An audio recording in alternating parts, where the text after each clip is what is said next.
Okay, I get home from work and I'm whipping up some dinner really quick. I make some pinto beans and some cornbread, and I got myself some mustard greens in the pot.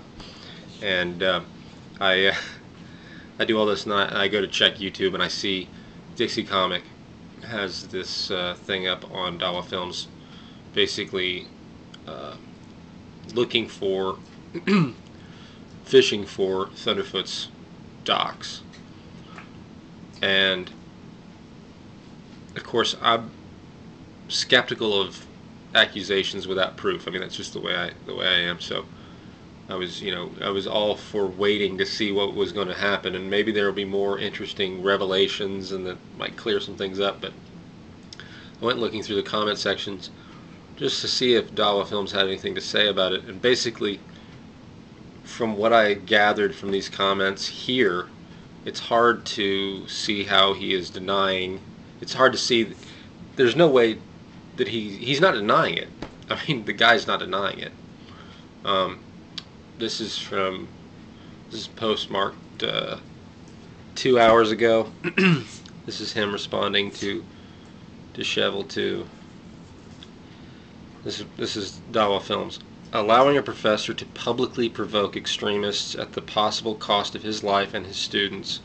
Allowing a professor to publicly display hatred and bigotry against 1.5 billion people, a few of which go to school where he teaches. Allowing a professor to have a public display of debauchery when so many universities suffer from their students having early forms of alcoholism. All of this from an ethical human being. That just gives you an idea.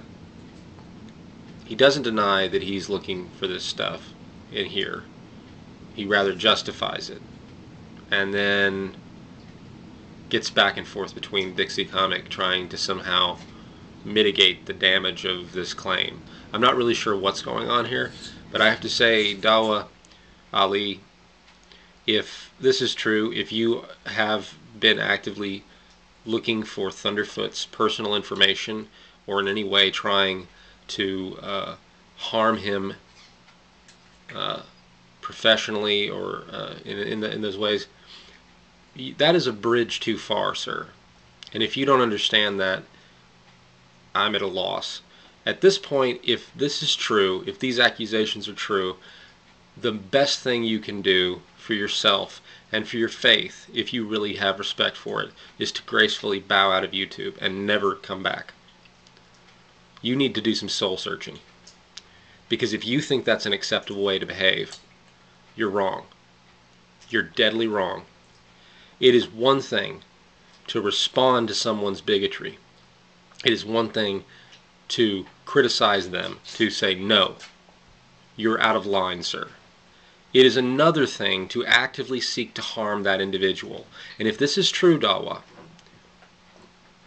shame on you. Shame on you for the trust that people put in you. The way people defended you when you were being unfairly attacked. Because at the time you had been unfairly attacked. But in light of this, you have crossed a line that you should not cross. And that's all I have to say. I hope that this is not true. But if it is, shame on you. People have extended friendship across a cultural divide to Muslims on this site. They have stood up to Thunderfoot when he crossed a line. It was not a popular thing to do at the time. People were criticized for standing up to his bigotry. We've been called sub-whores and all manner of things in defending people's rights and defending people against just outright bigotry. And this is how you repay the atheist community that stood up for Muslims' rights. I swear to God, I hope this is not true. Shame on you.